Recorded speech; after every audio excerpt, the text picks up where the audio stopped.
A fat tear slid down Olivia's cheek, and another, and another. She knew she didn't make a sound, but Jen handed her a tissue without her even asking for one.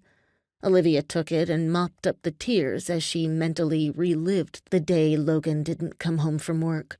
The day her life as she'd known it had crashed in all around her, devastated by a pile of rubble and twisted rebar, would always live somewhere inside her. On top of it all, the construction company accused of the negligence was refusing to settle any of the numerous lawsuits pending, wanting their day in court, so to speak, which was their right. However, that meant that any payout for her suffering was not going to be quick. It could take years. Besides, she'd rather have Logan back instead of money, but that was not an option. "Are you certain you're ready for this?" Jen asked again. Olivia shrugged. "The truth is, I'll never be ready, but I need to take care of this, so I'm basically putting on my big girl panties and pushing forward." She winked at Jen. Her best friend laughed at their shared joke and then patted her hand in support.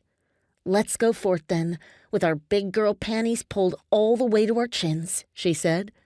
The visual made Olivia smile unexpectedly. Jen was her rock, and she took the job seriously, keeping Olivia from tumbling down into the deep pit of despair that constantly yawned in front of her feet. She took a deep breath, put the car in gear, and glanced at her navigation screen. The home in St. Augustine that she'd shared with Logan was only a mile from Highway 1. When she turned onto the highway, she basically just had to drive straight south. It was an easy, often beautiful drive, unless you were heartbroken over your husband's death. For Olivia, it was just a long trip as she fought off the sadness. After enduring it for more than 6 months, she wished she could say that hurt was somehow less. It wasn't.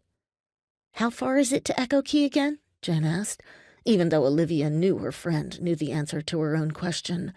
It was as if she realized intuitively that Olivia needed to change the topic in her brain. "Love you, Jen. Thanks." She mentally shook off the funk in her mind. "As you well know, from my house, it's about 6 hours. So we have about 5 hours and 57 minutes to go." Olivia sniffled and felt another smile shape her lips.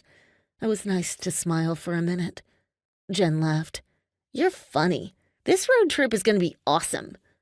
Olivia nodded and hoped that sentiment would carry her for the next 5 hours and 56 minutes without the need for more tissues. Only time would tell.